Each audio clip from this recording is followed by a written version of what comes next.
হ্যাঁ, আমি এখন অবস্থান করছি মৌচাক ইউনিয়নে আমতলী কাটার মাথায়। এখানে বিএনপির অসংখ্য নেতাকর্মীরা অবস্থান করছে। আমি এখন তাদের কাছে একটু জানতে চাইব যে তাদের অনুমতিটা আজকে প্রধানমন্ত্রী আমন্ত্রণের উপলক্ষে টাঙ্গাইলে তারা যে রাস্তায় মানববন্ধনে দাঁড়িয়েছে প্রধানমন্ত্রীকে স্বাগতম জানানোর জন্য, এই বিষয়ে আমি একটু জানতে চাইব যে আপনাদের অনুমতিটা কি? আমরা আনন্দিত এবং গর্বিত যে আমাদের আজকে দীর্ঘ আন্দোলন সংগ্রাম করে আমাদের বাংলাদেশের সরকারের প্রধান তারেক রহমান আমাদের মৌসাগর উপরে অতিবাহিত করে টাঙ্গাইল যাবেন এই কারণে আমরা কর্মী এবং সকলে আমরা লাইনে দাঁড়িয়ে আছি। আর তাকে দেখার জন্য শুভেচ্ছা জানানোর জন্য আমরা এখন দাঁড়িয়ে আছি। নেতা আমার আপনাদের কোনো কি এই বিষয়ে কোনো স্লোগান আছে কিনা?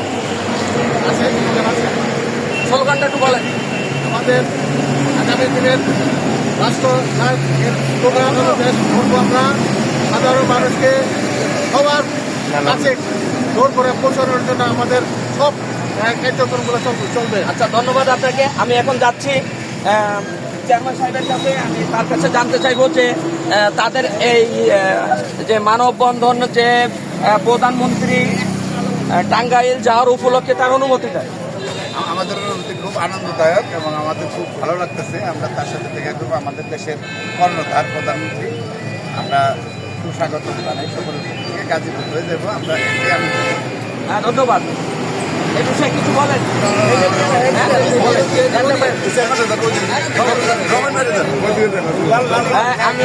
আমি আবার সর্বপ্রথমে আমাদের প্রধানমন্ত্রীকে নববর্ষের শুভেচ্ছা জানাচ্ছি, বাংলা নববর্ষের শুভেচ্ছা এবং সেই সাথে দেশবাসীকে নববর্ষের শুভেচ্ছা।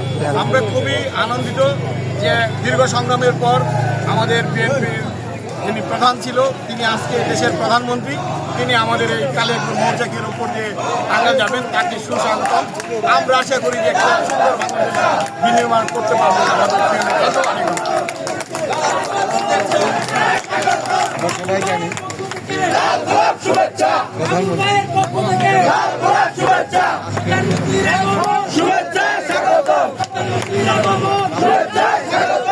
স্লোগান ধরো ধন্যবাদ জানাই। দীর্ঘ 17 বছর পরে তারা যে এই আনন্দ অনুভূতিটা আজকে উপভোগ করছে টাঙ্গাইলে যাওয়ার উপলক্ষে, আমি আমার ক্যামেরাম্যানকে উঁচু করে একটু দেখাতে চাই। অসংখ্য আসছে আজকে এই যে স্বাগতম জানানোর জন্য। ধন্যবাদ।